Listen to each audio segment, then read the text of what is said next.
Negeri 2 Kersana, Bapak Ahmad Hasisi SPD. Yang terhormat Bapak Wakil Kepala Sekolah SMP Negeri 2 Kersana, Bapak Suwondo Wasono SPD. Yang terhormat Ibu Yeti Ariyanti dan Bapak Suwondo sebagai pembicara calon guru penggerak angkatan 7. Yang terhormat Bapak Ibu guru peserta seminar. Pertama, marilah kita panjatkan puja dan puji syukur kita kehadirat Allah Subhanahu wa Ta'ala yang telah memberikan rahmat, hidayah serta inayahnya sehingga pada kesempatan pagi hari ini, Senin tanggal 2 Desember 2023, kita mengadakan acara seminar pengibasan budaya positif modul 1.4 di lingkungan SMP Negeri 2 Kersana tanpa satu halangan apapun. Tak lupa sholawat serta salam semoga tetap tercurahkan kepada junjungan Nabi besar kita Muhammad Sallallahu Alaihi Wasallam beserta keluarga dan para sahabat-sahabatnya. Karena berkat beliaulah kita dapat menikmati kehidupan yang penuh dengan kemuliaan ini. Amin amin ya rabbal alamin. Baiklah, saya akan membacakan susunan acaranya. Acara pertama adalah pembukaan, yang kedua adalah menyanyikan lagu Indonesia Raya, yang ketiga adalah sambutan, yang keempat adalah doa, yang kelima adalah pemampar atau isi materi sekaligus diskusi dan tanya jawab, dan yang keenam adalah penutup. Marilah untuk membuka acara ini kita bersama-sama membaca basmalah. Bismillahirrahmanirrahim. Baiklah Bapak Ibu guru hebat, untuk acara yang kedua adalah menyanyikan lagu Indonesia Raya yang akan dipandu oleh Ibu Faizia SPD. Kepadanya kami persilahkan dan Bapak Ibu dimohon berdiri.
Untuk acara yang ketiga adalah sambutan oleh Bapak Kepala Sekolah SMP Negeri 2 Kersana.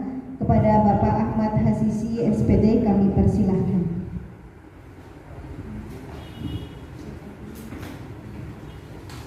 Assalamualaikum warahmatullahi wabarakatuh. Alhamdulillah, syukurillah, yang Bapak dan Ibu yang saya hormati, alhamdulillah yang kedua kali pada saat ini kita masih juga bisa dipertemukan dalam rangka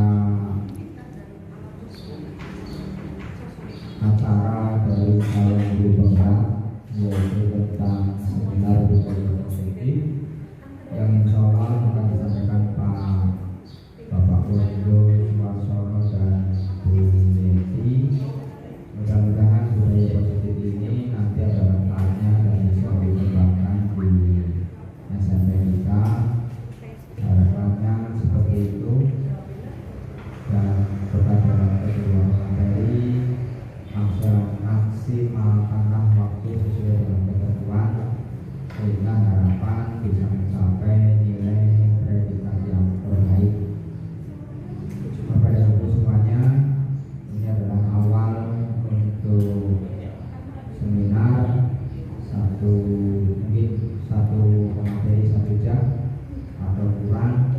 Bapak Ibu sabar menunggu sampai dengan tuntas, dan besok mungkin ada 3 materi dan mungkin pesertanya berbeda ya Pak. Berbeda, dan semuanya bisa mengikuti dan bisa menyerap apa yang disampaikan oleh rekan-rekan semua. Khususnya yang masih muda-muda mudah-mudahan bisa mengikuti calon guru penggerak ini. Mudah-mudahan semuanya bisa lulus dengan nilai yang terbaik dan membawa berkah semuanya. Kemudian saya tidak akan panjang lebar untuk membuka acara ini. Yang terpenting apa yang disampaikan diresapi dan hasilnya apa. Kalau memang bisa diterapkan di sini, silakanlah terapkan. Guru penggerak ini bisa sebagai motivator untuk menjalankan KPM di kita supaya lebih baik dan lebih bermakna bagi anak-anak kita dan bagi kita semua. Itu saja barangkali yang perlu saya sampaikan. Dan nanti saya tidak ikut selama ini kalau ya saya sebagai yang tak pernah. Oke, itu saja barangkali. Assalamualaikum warahmatullahi wabarakatuh.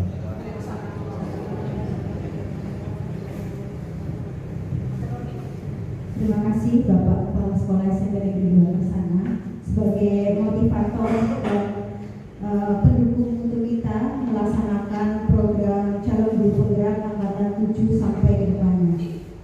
Untuk acara keempat adalah doa yang akan dibawakan oleh Bapak Ibu Manaf Sarjana Pendidikan. Kepada Bapak Ibu kami persilakan.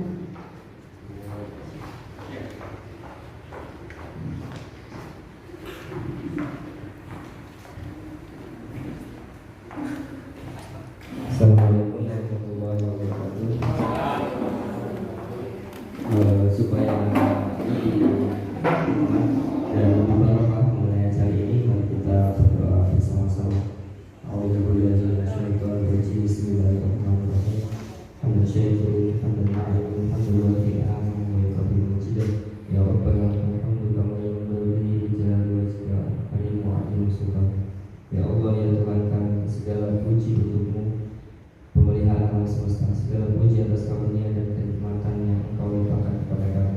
Segala puji atas keagungan, segala puji atas kemuliaan dan kekuasaan. Allahumma shalli wa sallim ala sayyidina Muhammadin wa ala alihi wa sahbihi ajma'in. Asyhadu an la ilaha illallah wa asyhadu anna Muhammadar Rasulullah. Ya Malik ya Qudus, kami agungkan namamu karena hanya Engkau Tuhan kami. Hanya kepadamu kami bersujud, hanya kepadamu kami bersyukur, dan hanya kepadamu kami memanjatkan doa. Ya Rahman, ya Rahim, hanya kepadamu kami menyembah dan hanya kepadamu kami memohon pertolongan.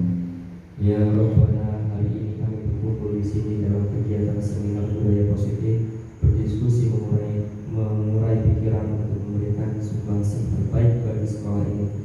Karenanya ya Allah, lancarkanlah acara kami,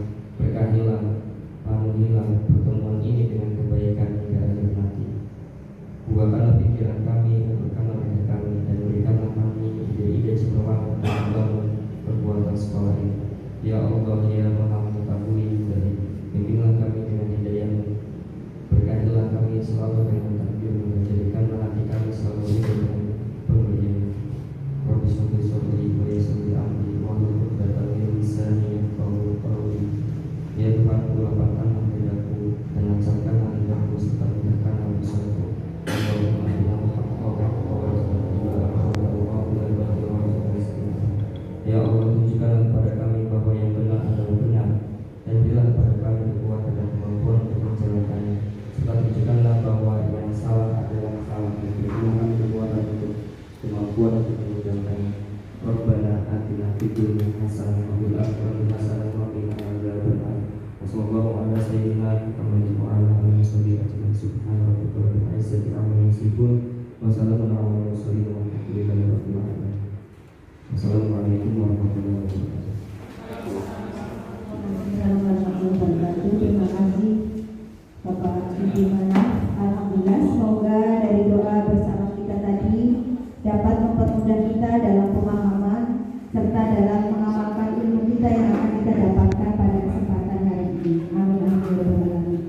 Baiklah Bapak Ibu, untuk acara inti, acara yang kita nantikan yaitu pemateri sekaligus diskusi tanya jawab yang akan disampaikan oleh Bapak Suwondo Wasolno SPD.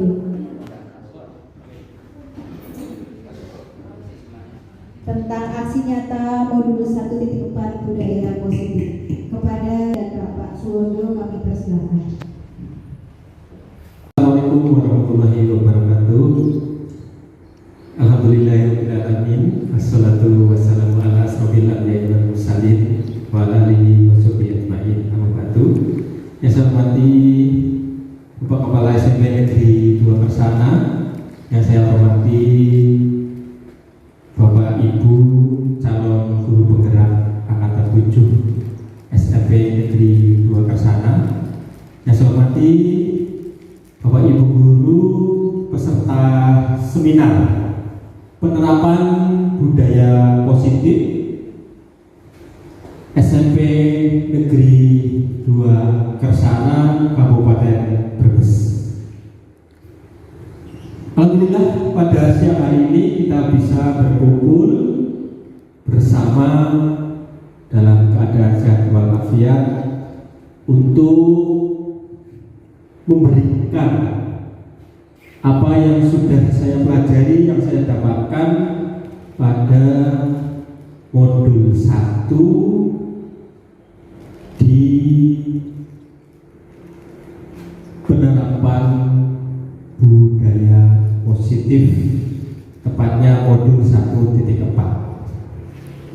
Bapak Ibu yang saya hormati, kita perlu ketahui mengenai budaya positif itu apa.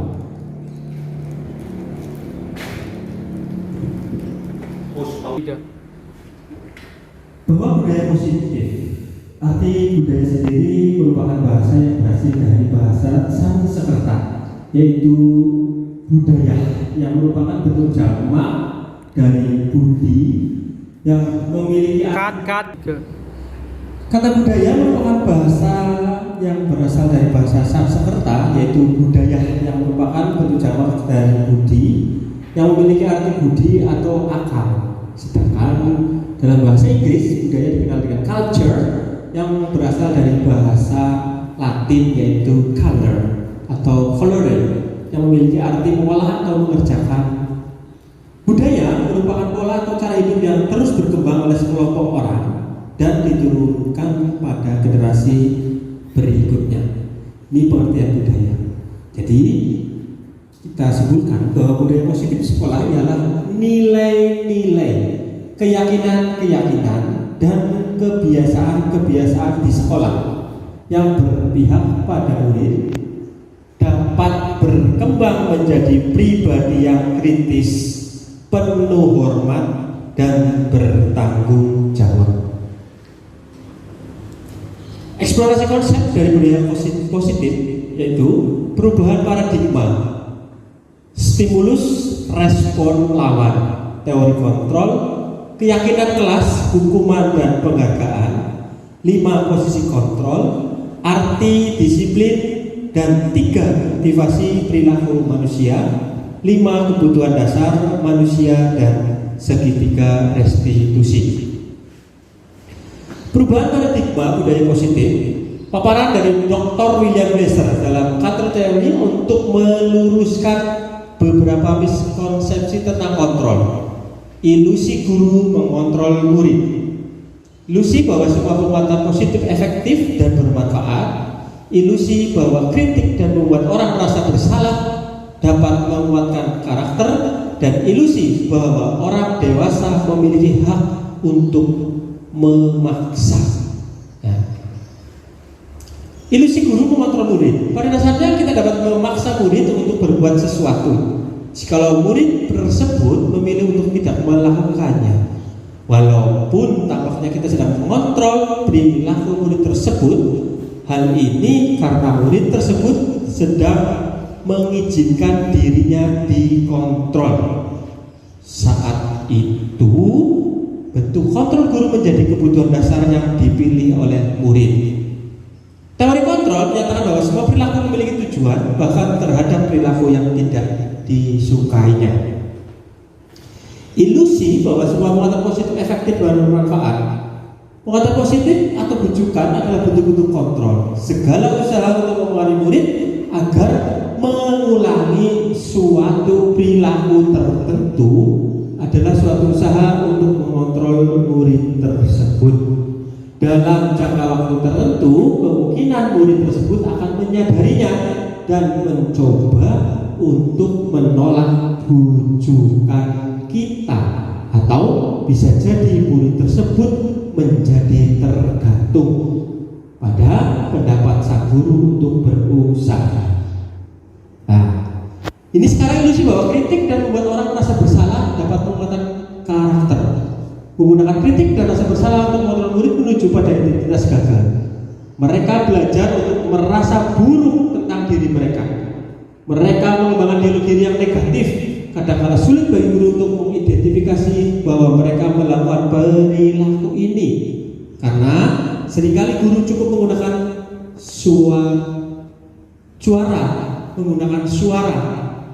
suara halus untuk menyampaikan pesan yang negatif.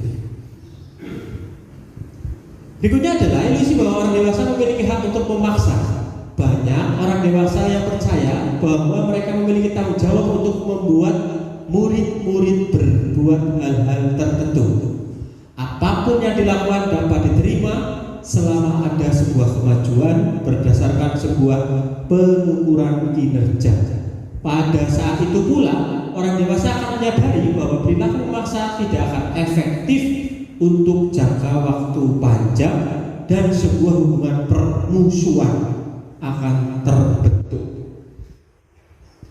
Stimulus respon lawan teori kontrol, pandangan tentang dunia, bahwa kebutuhan kita sama, teori kontrol yang benar adalah kebutuhan kita berbeda. Semua orang melihat yang sama, setiap orang memiliki gambaran yang berbeda. Kita mencoba mengubah orang agar berpandangan sama dengan kita berusaha memahami pandangan orang lain tentang dunia. Orang lain bisa mengontrol saya.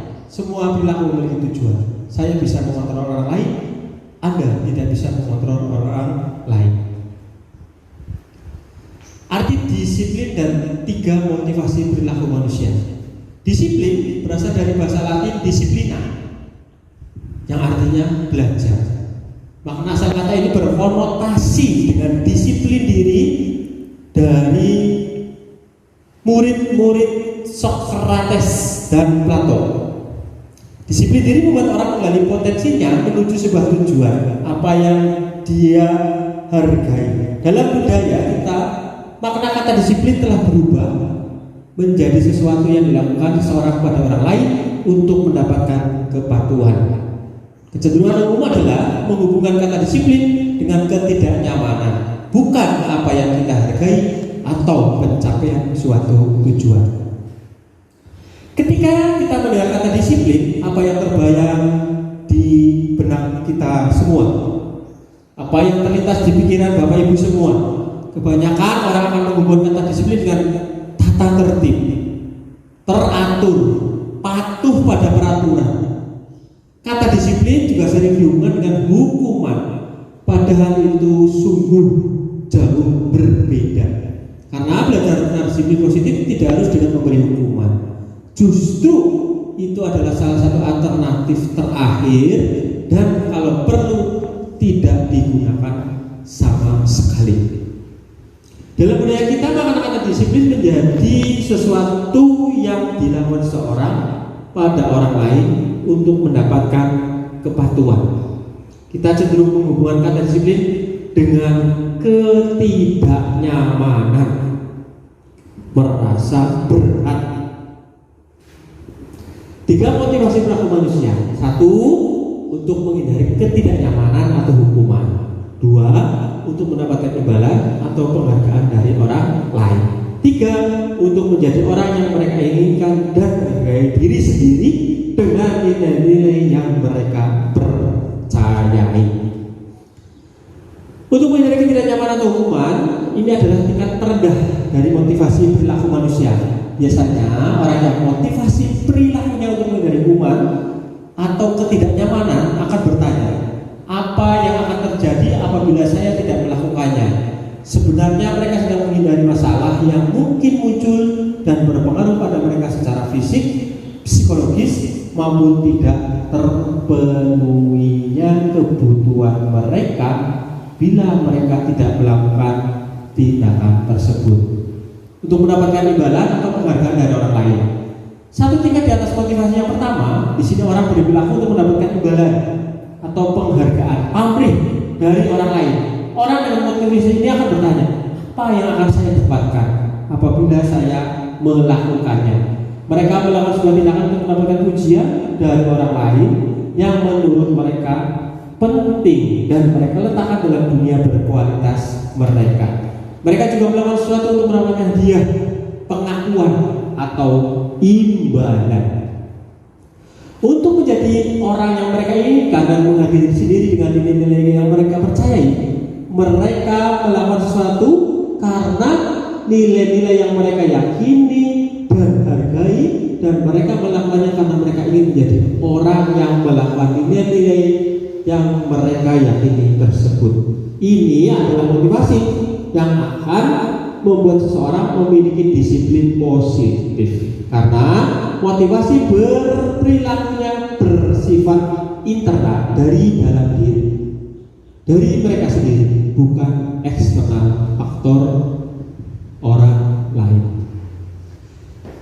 Yang berikutnya mengenai keyakinan kelas, hukuman dan penghargaan. Untuk terbentuknya budaya positif, pertama-tama perlu diciptakan dan disepakati keyakinan-keyakinan atau prinsip-prinsip dasar bersama di antara para warga kelas. Ingat, warga kelas. Keyakinan yaitu nilai kebajikan atau prinsip-prinsip universal yang disepakati bersama secara universal, lepas dari latar belakang, suku, negara, bahasa maupun agama. Menurut Gosen tahun 1998, suatu keyakinan akan lebih memotivasi seseorang dari dalam atau memotivasi secara intrinsik. Mengapa keyakinan kelas? Mengapa tidak peraturan kelas saja? Ini yang menjadi pertanyaan bagi kita. Mengapa adanya keyakinan kelas penting untuk terbentuknya supaya sebuah budaya positif? Saya ulangi, mengapa adanya keyakinan kelas penting untuk terbentuknya sebuah budaya positif? Dan yang terakhir, ada pertanyaan, bagaimana mewujudkan sebuah keyakinan kelas yang efektif? 3 hal ini yang menjadi pertanyaan bagi kita semua, yang menjadi patokan dalam membuat suatu keyakinan kelas. Suatu keyakinan akan lebih memotivasi seseorang. Jadi suatu keyakinan akan lebih memotivasi seseorang dari dalam atau memotivasi secara intrinsik.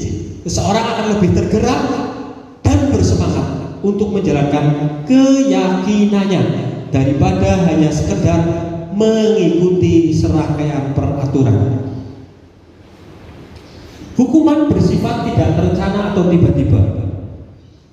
Hukuman bersifat satu arah dari pihak guru yang memberikan, dan murid hanya menerima suatu hukuman tanpa suatu diskusi atau pengarahan dari pihak guru, baik sebelum atau sesudahnya. Hukuman yang diberikan bisa berupa fisik, maupun verbal, dan murid disakiti oleh suatu perbuatan atau kata-kata. Disiplin dengan bentuk sanksi atau konsekuensi sudah terencana atau sudah disepakati. Alficon, Paris by Rewards 1993, tahun 1993, wawancara CD November Maret 1995 mengemukakan baik penghargaan maupun hukuman adalah cara-cara mengontrol perilaku seseorang yang menghancurkan potensi untuk pembelajaran yang sesungguhnya. Saya ulang lagi, penghargaan maupun hukuman adalah cara-cara mengontrol perilaku seseorang yang menghancurkan potensi untuk pembelajaran yang sesungguhnya. Menurut Kohn, secara ideal tindakan belajar itu sendiri adalah penghargaan sesungguhnya. Kohn selanjutnya juga mengemukakan beberapa alasan mengapa penghargaan justru sama seperti menghukum seseorang. Pengaruh jangka pendek dan jangka panjang. Berlaku untuk mendapatkan seseorang melakukan sesuatu dalam jangka waktu pendek. Jika kita menggunakan penghargaan lagi dan lagi, maka orang tersebut akan bergantung pada penghargaan yang diberikan, serta kehilangan motivasi dari dalam. Jika kita mendapat penghargaan untuk melakukan sesuatu yang baik, maka selain kita senantiasa berharap mendapatkan penghargaan tersebut lagi, kita pun menjadi tidak menyadari tindakan baik yang kita lakukan. Pengaruhnya jangka pendek dan jangka panjang. Penghargaan berlaku untuk mendapatkan seseorang melakukan sesuatu dalam jangka waktu pendek. Jika kita menggunakan penghargaan lagi, maka orang tersebut akan bergantung pada penghargaan yang diberikan serta kehilangan motivasi. Jadi yang diharapkan hanya reward. Hadiahnya apa? Ya. Jika kita mendapat penghargaan untuk melakukan sesuatu yang baik, maka selain kita senantiasa berharap mendapatkan penghargaan tersebut lagi, kita pun menjadi tidak menyadari tindakan baik yang kita lakukan. Penghargaan itu tidak efektif. Kenapa? Ya. Kenapa tidak efektif seperti yang sudah disampaikan tadi? Jika saya mengharapkan suatu penghargaan tidak mendapatkannya, maka saya akan kecewa. Jika kita memberikan seseorang suatu penghargaan untuk melakukan sesuatu, maka kita harus terus-menerus memberikan penghargaan itu jika kita ingin orang tersebut meneruskan perilaku yang kita inginkan. Orang yang berusaha berhenti merokok atau orang yang berusaha diet, ya, menguruskan badannya, bila diberi penghargaan maka tidak akan berhasil. Itu secara mutlaknya, secara nyatanya, ya.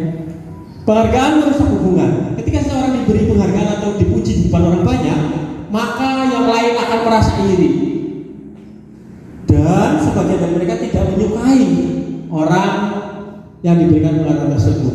Jika seorang guru sering memberikan penghargaan pada murid-muridnya, besar kemungkinan muridnya termotivasi hanya untuk menyenangkan gurunya saja.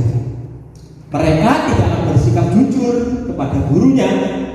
Yang penting gurunya senang. Penghargaan menciptakan persaingan di dalam kelas, dan persaingan menciptakan kecemasan. Mereka yang percaya bahwa mereka tidak memiliki kesempatan untuk mendapatkan penghargaan akan berhenti mencoba. Penghargaan mengurangi ketepatan. Jika tadi kita sudah mempelajari hal-hal yang negatif dari penghargaan ini, yang berikutnya adalah penghargaan mengurangi ketepatan. Yang dimaksud di sini, jadi pada kesempatan yang ada di kelas, beberapa anak diberikan permen, yang mereka memberi jawaban yang benar, dan sebagian yang lain hanya diberitahu saja bila jawaban mereka benar. Nah, hasilnya anak-anak yang mendapatkan permen jawabannya banyak yang tidak tepat dibandingkan anak-anak yang hanya diberitahu jawabannya benar. Ya. Anak-anak akan terobsesi oleh permen, bukan untuk pengetahuannya. Penghargaan menghukum mereka yang tidak mendapatkan penghargaan, misalnya dalam sistem ranking. Mereka yang mendapatkan ranking kedua akan merasa dihukum. Penghargaan dan hukuman adalah hal yang sama, karena keduanya mencoba mengendalikan perilaku seseorang. Karena orang pada dasarnya tidak suka dikendalikan dalam jangka waktu lama. Penghargaan akan terlihat sebagai hukuman jika suatu penghargaan diharapkan, namun Anda tidak mendapatkannya, maka Anda akan merasa dihukum.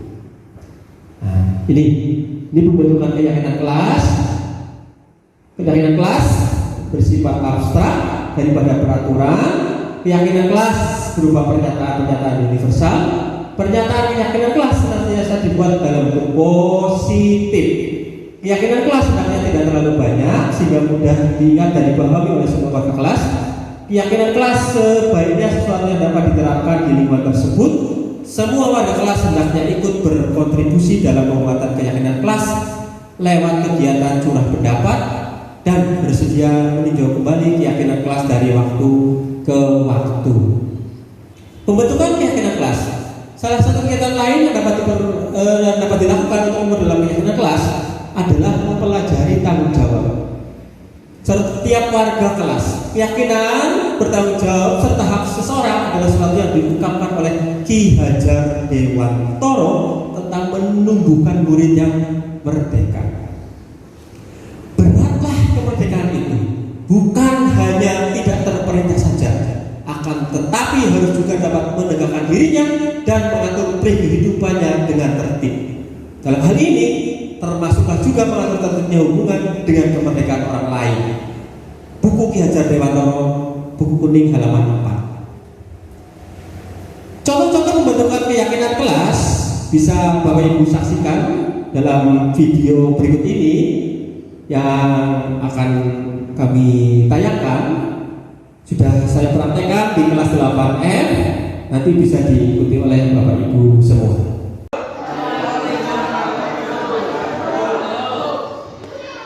Gimana kabarnya hari ini? Anak-anak semua?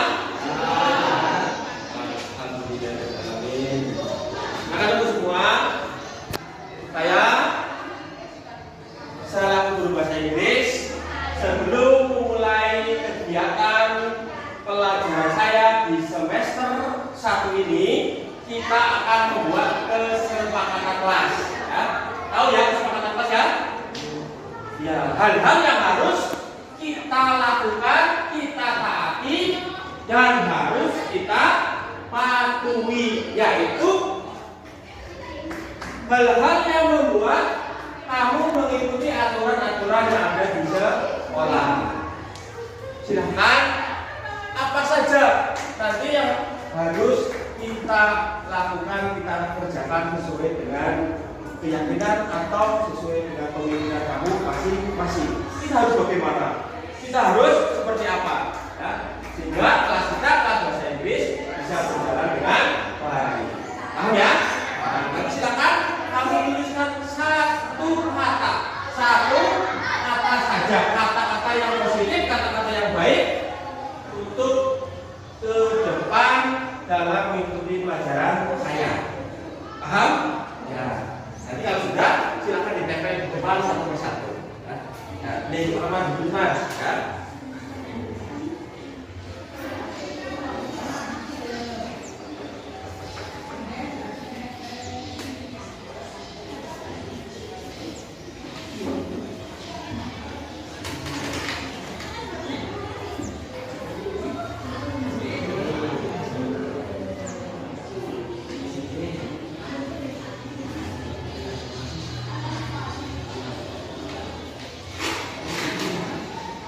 Oke, silakan ya, tunggu 1 menit. Silakan ditulis apa yang harus kita lakukan, harus kita kerjakan untuk membuat suatu kesepakatan. Sehingga kesepakatan ini merupakan keyakinan kelas, ya.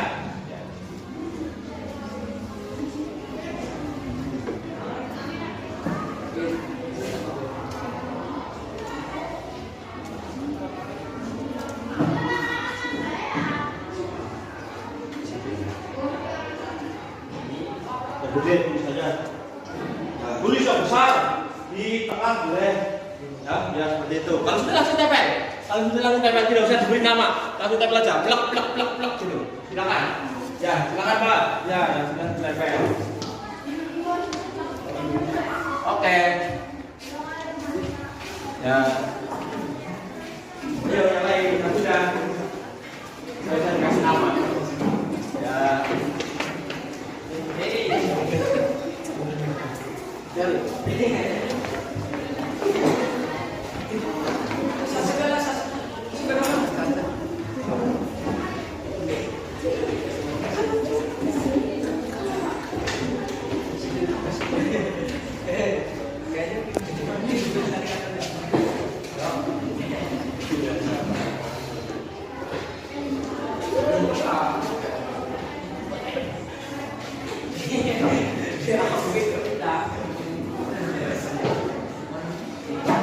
Kedua ya Mas, satu lagi.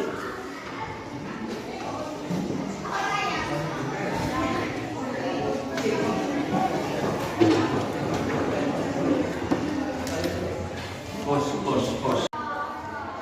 Oke.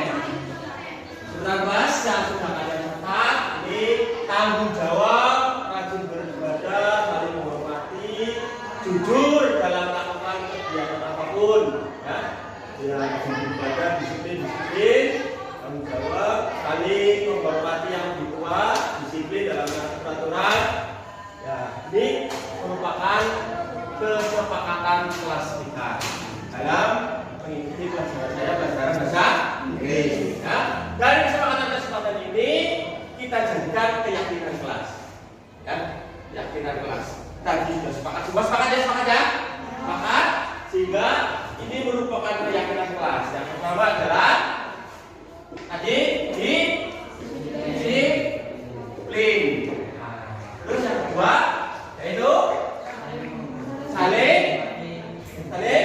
menghormati.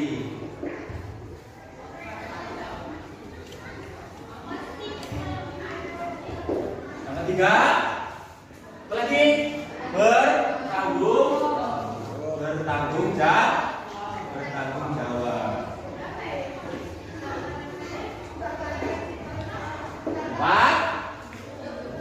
Empat. Yang sudah kamu tulis tadi di belakang. Ya.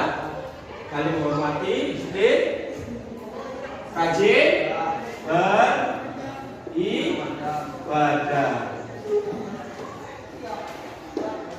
Dan yang terakhir adalah apa? Menjaga kejujuran. Ini ya, jujur dalam melakukan kegiatan apapun, berarti menjaga kejujuran. Siap ya untuk melakukan hal ini ya? Siap? Oke, ini kita jadikan ini keyakinan kelas untuk pelajaran saya ya.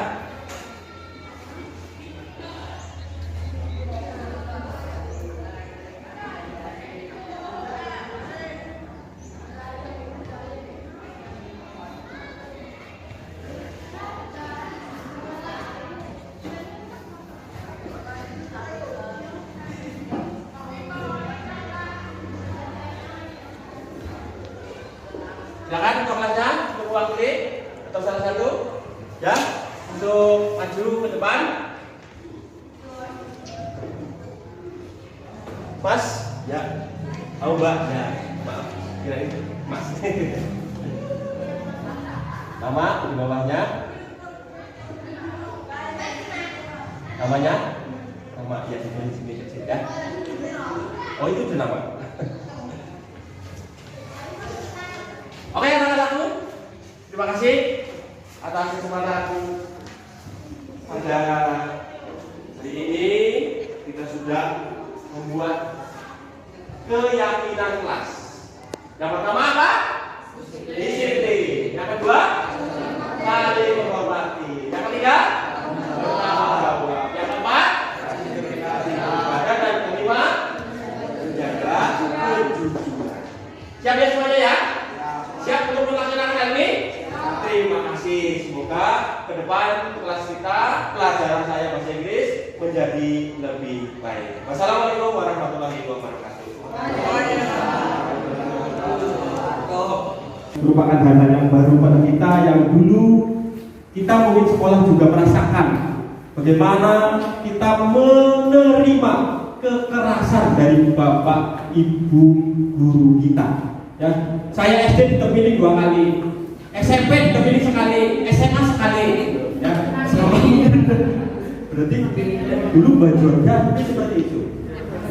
Nah, hal-hal yang seperti itu sudah tidak lazim, sudah saatnya kita rubah sedikit demi sedikit. Ya. Tadi pada ini poin penting yang akan kita pelajari atau kita terapkan pada siswa adalah membuat pelajar kita menjadi pelajar Pancasila. Ya. Ini kan sudah ada lagunya, sudah diterapkan pada anak-anak SD. Nah, nanti setelah ini mungkin Bapak Ibu bisa menerapkan di kelas masing-masing. Belajar Pancasila, beriman dan bertakwa pada Tuhan yang Esa, dan berakhlak mulia, berkebinekaan global, gotong royong mandiri, kreatif dan bernalar kritis. Nah, becak. Jadi nanti kalau Bapak Ibu mengajarkan hanya anak-anak ini kayak gini, anak-anak mungkin mengingatnya agak susah. Tapi dengan lagu-lagu ini nanti becak. Kenapa kita perlu menghafalkan dulu? Dengan menghafalkan, dengan mengetahui apa yang ada di dalamnya, maka sedikit demi sedikit si siswa akan mengerti. Saya sebagai pelajar harus beriman, bertakwa, berakhlak mulia. Ya. Apalagi memakai gerakan, ya. Belajar Pancasila, beriman dan bertakwa, berakhlak mulia, berkebinekaan global, gotong royong mandiri, kreatif dan bernalar kritis. Kalau mau dicoba biar pakai, dicoba ya, pakai. One, kali aja di kelas ya saya. Kali kita bersama-sama biar ada ini, enggak ngantuk. 1, 2, 3. Belajar Pancasila, beriman dan bertakwa pada Tuhan yang Esa, dan berakhlak mulia, berkebinekaan global, gotong royong mandiri, kreatif dan bernalar kritis. Ya, sekali lagi. Apa? Oke, siap. Jadi seperti ini kita bisa memberikan atau dilunaskan pada awal-awal pelajaran. Pasti siswa yang tadinya ngantuk, yang tadinya loyo, yang tadinya lamun berdiri.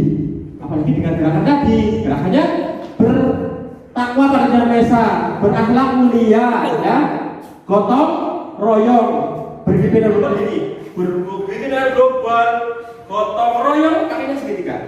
Ya, gotong royong mandiri. Nah, itu mandirinya gini. Nah, mandiri itu kuat, ya. Kreatif dan bernalar kritis. Oke. Itu seperti itu. Bisa dicoba, bisa diterapkan nanti setelah kegiatan hari ini seminar. Jadi ada IWAS yang bisa Bapak Ibu terapkan di kelas. Iya. Kita lanjutkan lagi. Mau nyanyi lagi? Oh, seperti itu. Iya, senang nyanyi. Setelah nyanyi kita makan aja. Sama gerakannya aja berdiri, harusnya kalau dengan gerakan berdiri. Monggo Bapak Ibu berdiri. Ya, silakan berdiri. Ya monggo Pak Ale ini sebagai ketua P5 harus bercontoh ya.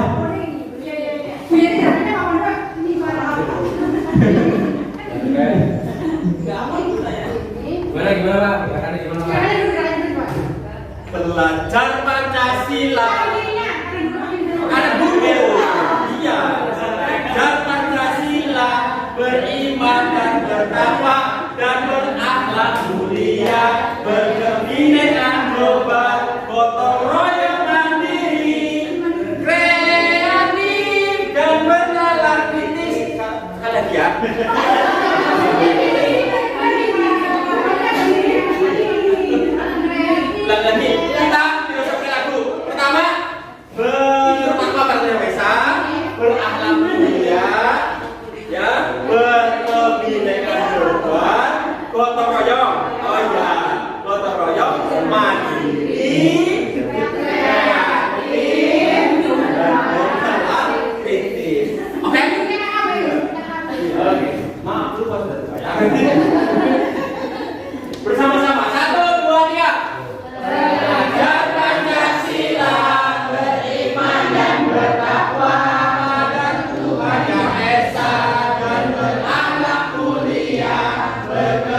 Sudah ada kita.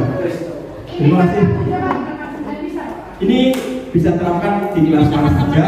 Saya rasa kelas 8, 9 nanti naik ke SMA akan mendapatkan kurikulum merdeka. Ya, jadi tidak usah Pak Ibu sudah 7, tidak usah seperti itu. Terapkan pada semua kelas. 5 menit, 3 menit selesai. Ya. Kalau sudah hafal, anak-anak akan mengerti, menguasai. Oh, aku harus seperti ini, seperti ini.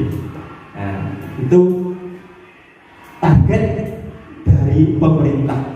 Kementerian Pendidikan menjadikan anak yang super luar biasa. Super luar biasa. Sudah super luar biasa. Satu saja sudah luar biasa di atas. Apalagi 6 ya. Bapak Ibu yang saya hormati, tadi melanjutkan dari materi 1 sampai di sini kesepakatan kelas kita lanjutkan. Ada 5 kebutuhan dasar manusia. Yang pertama kebutuhan bertahan hidup, survival, kasih sayang dan rasa diterima, love and belonging, ini belonging ya. Kemudian pengusahaan atau power, kebebasan, freedom, dan kesenangan atau fun. Ini kebutuhan dasar manusia.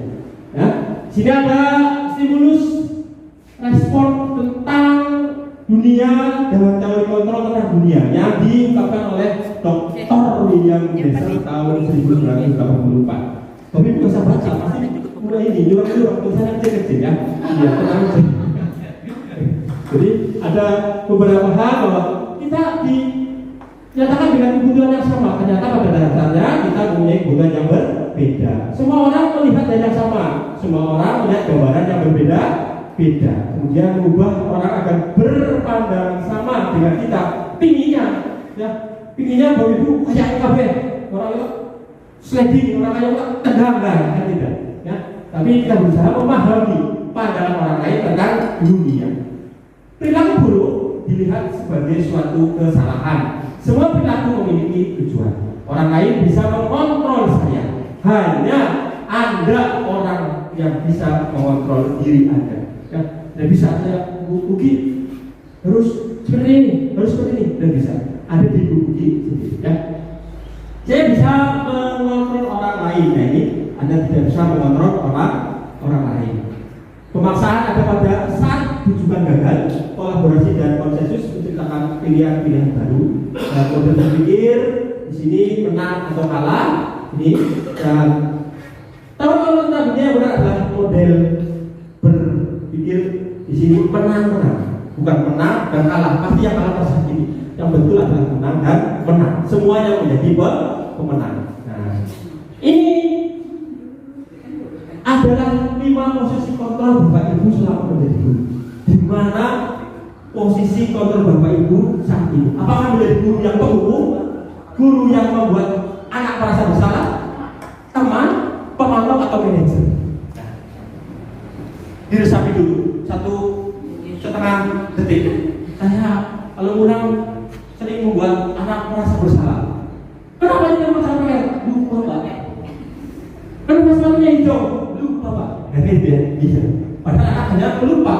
Anak salahnya cuma satu kan, anak-anak kita. Apa itu pelupa? Nah, bagaimana untuk membuat anak itu tidak pelupa? Nah, ini penghukum bagaimana? Kriteria atau penjelasan guru sebagai seorang penghukum bisa menggunakan hukuman fisik maupun verbal.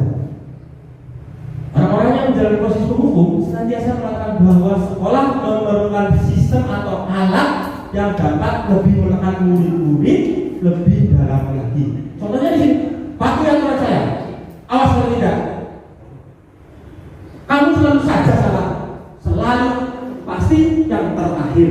Guru seperti ini senantiasa percaya hanya ada satu cara agar pembelajaran bisa berhasil, yaitu dengan cara kekerasan, membuat rasa bersalah. Yang kedua, membuat rasa bersalah. Bagaimana guru dinyatakan membuat rasa bersalah? Guru akan bersuara lebih lembut. Membuat orang merasa bersalah akan menggunakan keheningan yang membuat orang lain merasa tidak nyaman, bersalah atau rendah diri. Kata-kata yang keluar dengan lembut akan seperti, ibu sangat kecewa sekali dengan kamu. Nah, berapa kali Bapak harus memberitahu kamu? Gimana coba kalau orang tahu kamu, orang tua kamu tahu kamu berhati halus-halus, tapi nyelekit gitu loh, ya. Halus ngomongnya enak, ya. Ngomongnya halus, ngomongnya alon-alon, tapi nyelekit. Ya. Ini membuat rasa bersalah. Ya.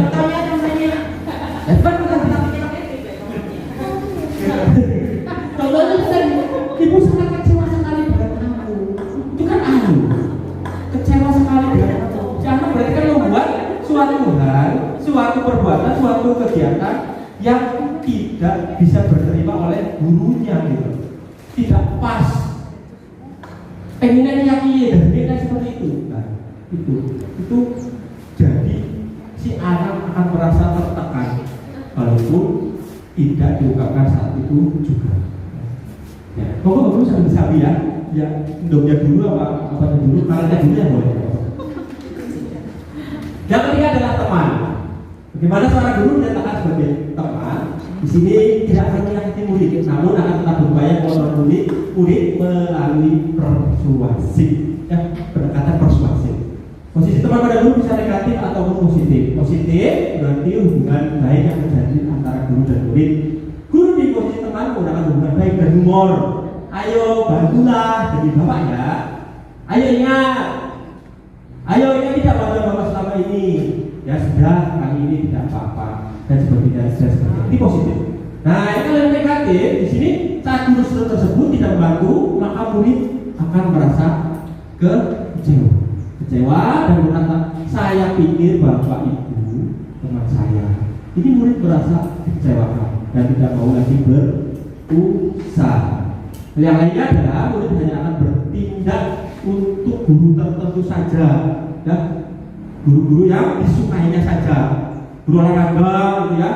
Biasanya guru olahraga kalau baik turut, guru bahasa Inggris kalau ada pintu likur ada turut. Kalau olahraga, mereka udah siap. Ini ada siswa-siswa kita. Murid akan tergantung pada guru tersebut. Tergantung. Ada kalau guru olahraga mangkat, kalau guru bahasa Inggris Melayu kan seperti itu, ya. Apalagi guru pakai kalau apa jus, kalau apa ayat. Nah, jus mau diapa bu? Jus diminum lah. Itu. Jusnya diminum bu. Justru itu kan gitu. Anak-anak akan menjawab membantah apa perintah kita. Nah ini posisi pemantau, memonitor berarti mengawasi. Kita saat mengawasi bertanggung jawab harus perilaku orang-orang yang kita awasi. Posisi pemantau berdasarkan peraturan dan konsekuensi dengan menggunakan sanksi atau konsekuensi. Sanksi atau konsekuensi. Pertanyaan yang diajukan biasanya peraturannya apa coba? Diingat-ingat lagi. Nah, apa yang telah kamu lakukan? Sanksi atau konsekuensi.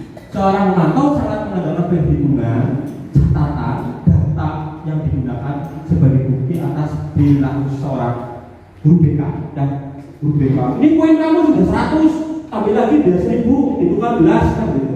Ini guru BK biasanya seperti itu. Ya. Ini posisinya menggunakan stiker, slip, catatan, daftar cek dan sebagainya.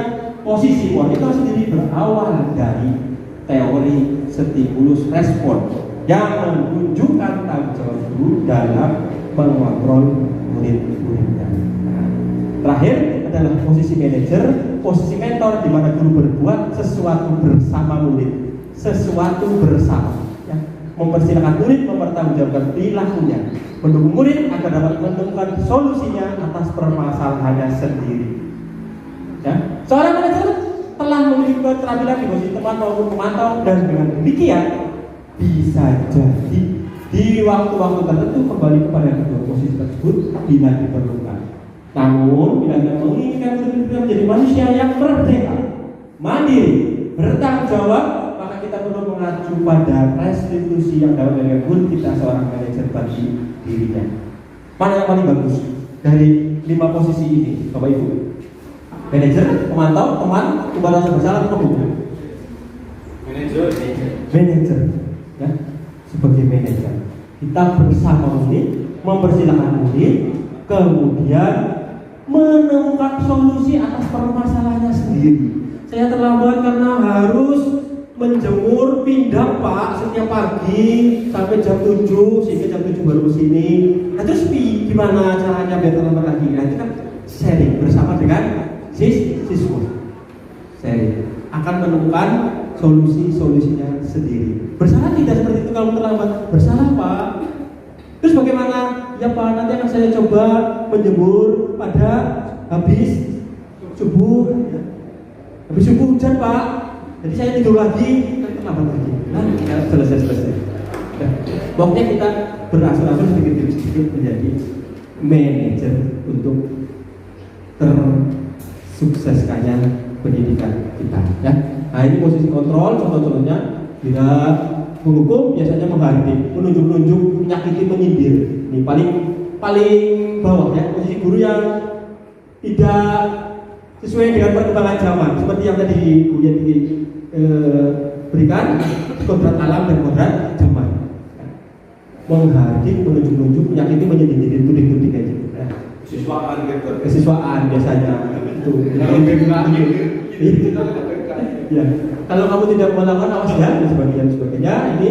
Nah, kalau manajer mengajukan pertanyaan-pertanyaan seperti tadi, apa yang kita yakini, apa yang bisa kamu kerjakan, menguatkan pribadinya, kemudian murid meletakkan dirinya sebagai individu yang positif dalam dunia berkualitas, cara memperbaiki keadaannya, mengevaluasi diri, bagaimana cara memperbaiki diri.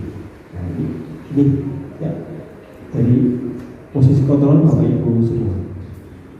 Nah, kita lihat di sini adalah teori restitusi seperti yang sudah saya sampaikan. Kita diharapkan menjadi seorang guru sebagai posisi manajer. Dengan mengetahui teori restitusi, maka kita akan tahu bagaimana menjadi guru dengan posisi manajer.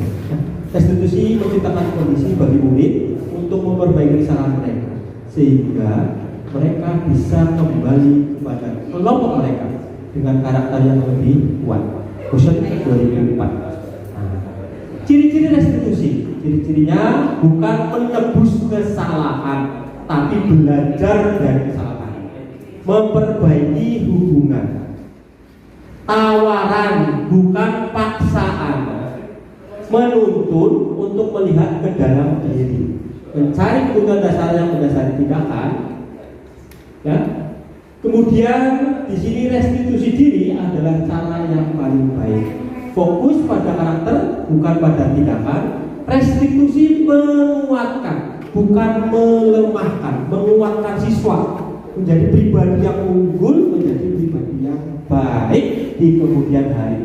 Fokus pada solusi, masalahnya apa, solusinya di mana, selesai. Ya. Restitusi melaluinya berbuat salah pada kelompoknya. Ini ciri-ciri restitusi. Ciri-ciri restitusi yang pertama menstabilkan identitas. Berbuat salah itu tidak apa-apa, wajar, ya. Semua orang juga pernah salah, kan? Kata-katanya seperti itu. Ya Pak, besok saya juga akan salah lagi. Nah itu, ya. Seperti itu orang kita. Iya Pak, tidak ada manusia yang sempurna. Saya juga pernah melakukan kesalahan seperti itu. Ini kalimat-kalimat.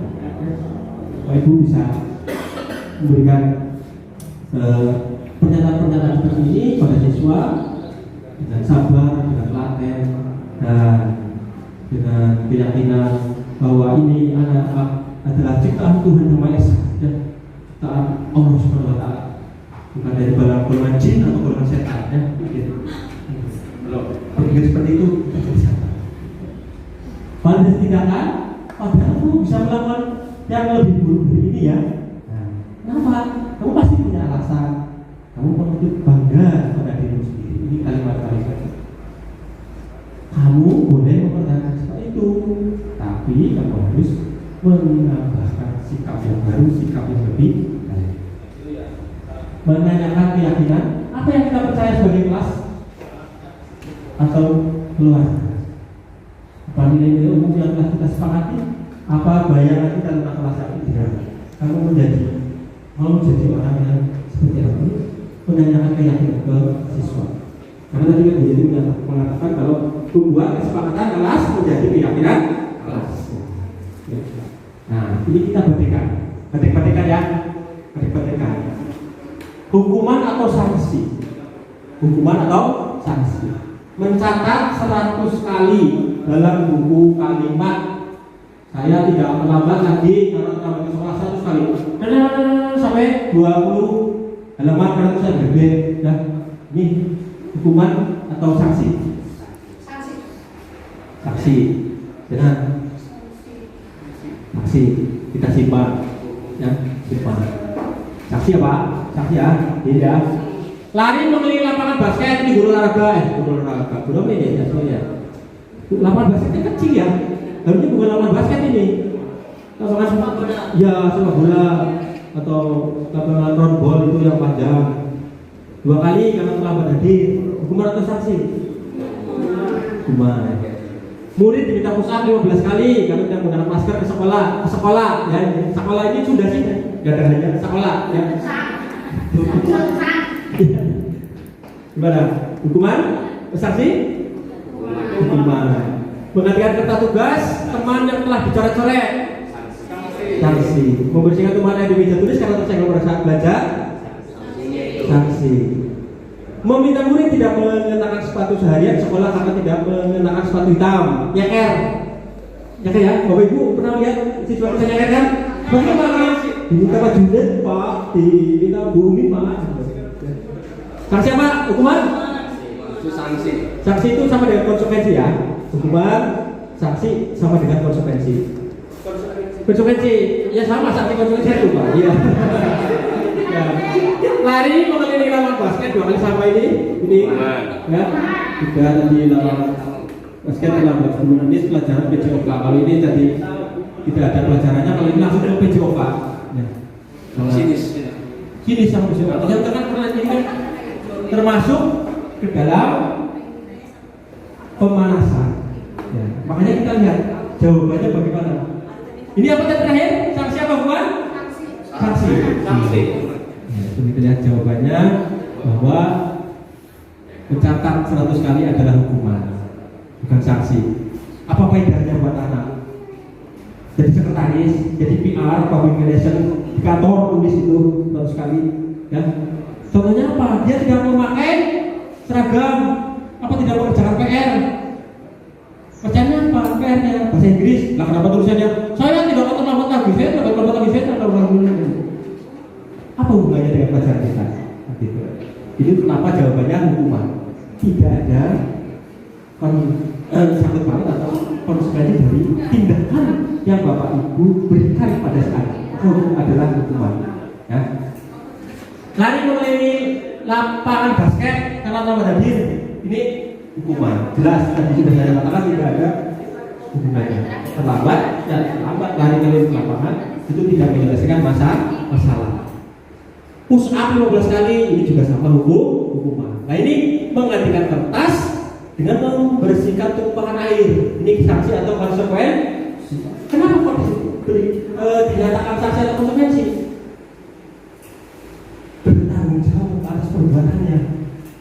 Menggantikan kertas tumpahan yang bercoret-coret. Yang dilakukan siapa? Saya Pak. Nah, makanya dia diberi sanksi atas perbuatan. Gelas tersenggol teh. Tidak sengaja Pak, ya tapi itu perbuatan kamu, jadi harus dibersihkan. Nah ini terakhir, ke berapa 6 murid disuruh mentransfer saya di hukuman dan terakhir lari mengelilingi lapangan basket. Sanksi atau konsekuensi. Kenapa yang di atas hukuman yang di bawah konsekuensi? Betul sekali. Di atas di pojok kelas sana, sama saya ini lempar-lemparan batu kan pasti nggak sampai sekarang pun kan ya ketemu murid sudah punya anak 2 atau sudah bekerja. Saya dulu itu Pak diketak Pak Wondo sini ubun-ubunnya Pak ini ada bilang kan itu pasti ya mungkin tapi kan ya dari pertanyaan atau tanya jawab kami membuka 3 pertanyaan kepada Ibu Witi atau Bapak Suwondo. Silakan Ibu raise your hand. Mengacungkan tangannya, sebutkan nama dan pertanyaannya. Oke, Bapak Hasan Fauzan. Mic-nya Pak Wondo. Mic-nya ya. sebutkan nama dari gurunya Pak.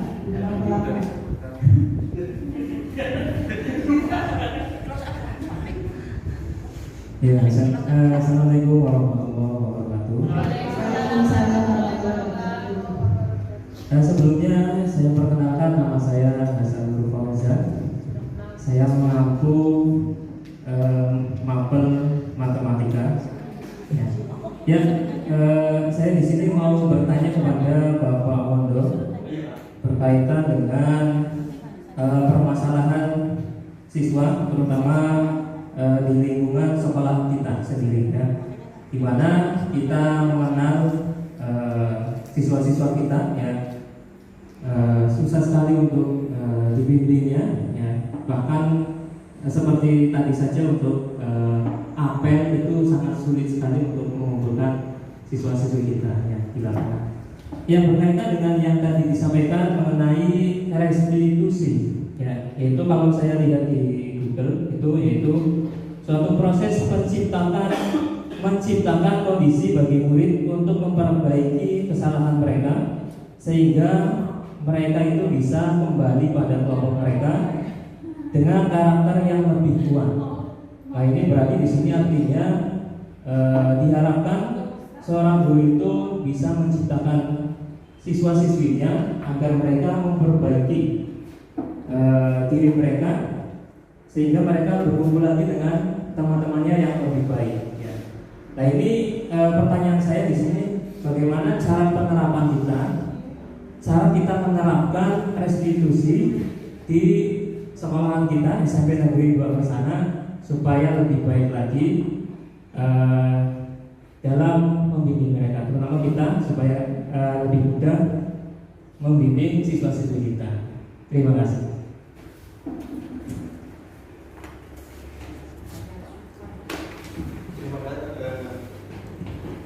Terima kasih Pak Asad, pertanyaannya langsung to the point ke saya, ya. Langsung to the point ke Pak Aswad. Pada intinya, pada kegiatan restitusi yang ada di sekolah tadi sudah dikatakan, kita melalui tahapan-tahapan yang ada, menstabilkan identitas, kemudian validasi tindakan yang salah, menanyakan keyakinan. Itu juga perorangan. Sementara Pak Asad tadi permasalahannya di sekolah ini, permasalahan di SMP Negeri 2 Kersana dengan jumlah siswa 560 sekian, 563 566, ya, berarti dari yang keluar. Nah, ini menjadikan PR bagi kita bersama. Jika restitusi di sekolah mau dilangsungkan dengan baik, dilaksanakan dengan baik, yang pertama adalah diri kita sendiri. Diri kita sendiri menjadi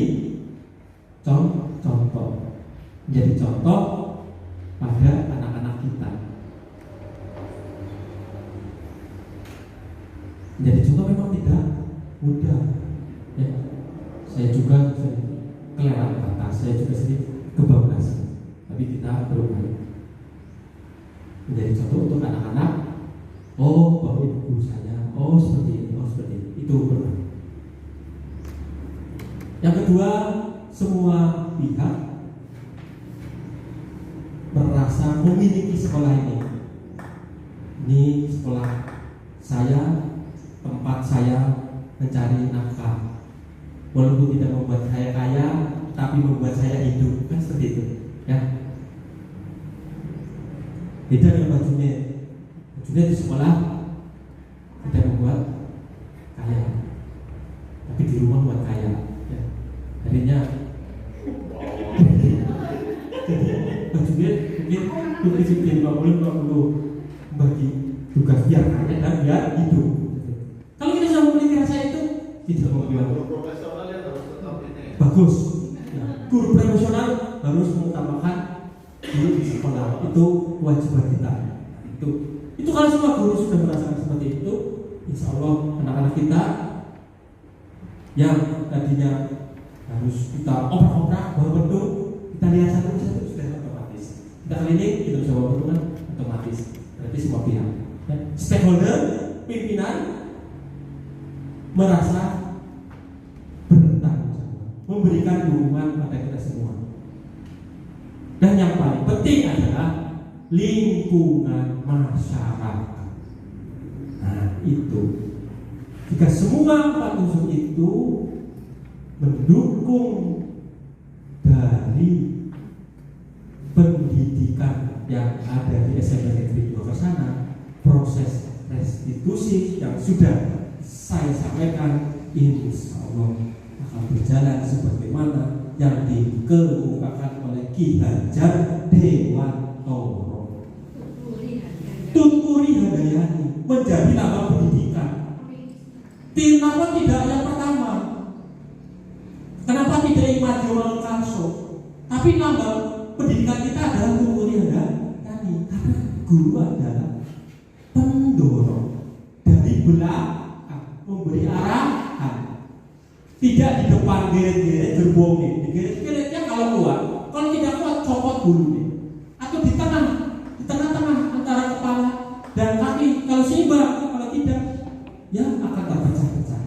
Itu kenapa lambang pendidikan kita adalah Tuturi Handayani. Di belakang menjadi tauladan, ya, menjadi pendorong, didorong bocah. Ya, nyungsep makanya gitu. Bukan seperti itu maksudnya, biar menjadi lebih bagus. Itu bahasa cukup apa kurang pas dari jawaban saya? Ya, susah ya Pak, ya memang susah. Tapi ini merupakan tahun kedua dari 2020, 2022, tahun ketiga ya. Tahun ketiga guru-guru penggerak yang sudah lulus baru 4 angkatan. Ya. Kalau dihitung dari jumlah guru di Indonesia belum ada 10%. Jadi kalau kita terapkan seperti ini di sekolah-sekolah kita yang kita belajar sedikit demi sedikit daripada tidak sama sekali. Dan menjadi pertanyaan, kan Ki Hajar Dewantoro sejak zaman dulu kalah, kenapa kok baru sekarang diajarkan? Itu pertanyaannya Pak Junet. Ya, saya juga belum bisa jawabnya Pak.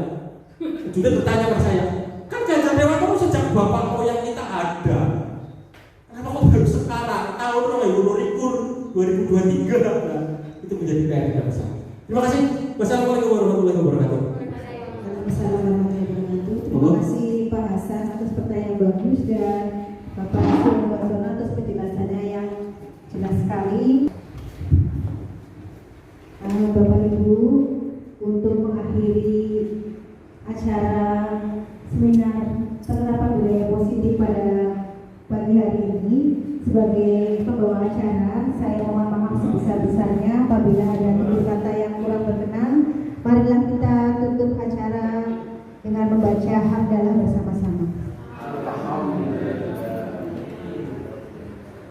Wassalamualaikum warahmatullahi wabarakatuh.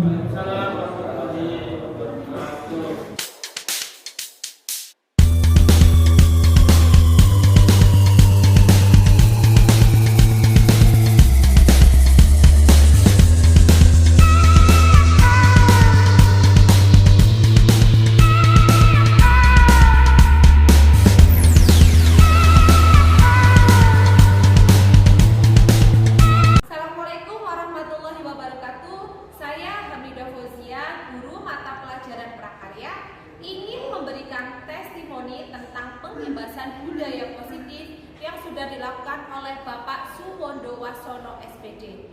Saya merasa bersyukur di SMP Negeri 2 Kersana ada yang lolos sebagai calon guru penggerak. Selamat ya kepada Bapak Suwondo Wasono SPD. Ilmu-ilmu yang beliau dapatkan selama menjalani pendidikan guru penggerak diimbaskan kepada kami melalui seminar budaya positif yang dilaksanakan pada hari Senin tanggal 2 Januari 2023. Dalam seminar tersebut didiseminasikan tentang paradigma baru, tentang keyakinan kelas, dan penerapan teori restitusi yang selanjutnya akan saya terapkan terhadap anak-anak didik saya. Saya optimis hal ini akan membawa kemajuan dan angin segar untuk kemajuan pendidikan yang mencerminkan budaya positif di lingkungan SMP Negeri 2 Kersana pada khususnya dan dunia pendidikan di Indonesia pada umumnya, yaitu terbentuknya karakter yang sesuai dengan profil pelajar Pancasila. Maju terus pendidikan Indonesia, salam guru hebat. Wassalamualaikum warahmatullahi wabarakatuh. Assalamualaikum warahmatullahi wabarakatuh. Saya Bayu Irawan, guru mata pelajaran PJOK di SMP Negeri 2 Kersana. Saya baru saja mengikuti seminar di lingkungan SMP Negeri 2 Kersana dengan pemateri Bapak Suwondo Wasono, CGP Angkatan ke-7 SMP Negeri 2 Kersana, Kabupaten Brebes. Saya mendapatkan materi yang sangat luar biasa. Saya jadi tahu tentang macam-macam teori kontrol. Saya jadi tahu tentang keyakinan kelas, dan saya jadi tahu tentang teori segitiga restitusi. Semua hal-hal baru ini akan saya terapkan kepada anak didik saya. Saya yakin penerapan budaya positif ini akan membentuk karakter anak didik saya sesuai dengan profil pelajar Pancasila. Saya bersyukur di sekolah saya ada guru yang lolos menjadi guru penggerak, sehingga saya dan guru-guru lain mendapat pengimbasan atas ilmu yang sangat luar biasa ini. Terima kasih Bapak Suwondo Wasono atas sharing ilmunya. Salam guru penggerak, tergerak, bergerak. Assalamualaikum warahmatullahi wabarakatuh.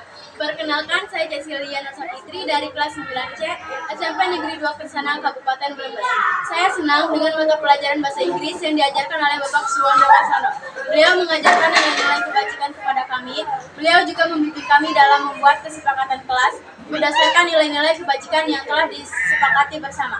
Dengan kesepakatan kelas yang telah kami susun, kelas menjadi lebih tertib dan kondusif. Dengan suasana kelas yang menyenangkan, itu membuat kami lebih semangat belajar. Dan ini adalah kesepakatan di kelas kami. Terima kasih Pak Wanda. Wassalamualaikum warahmatullahi wabarakatuh.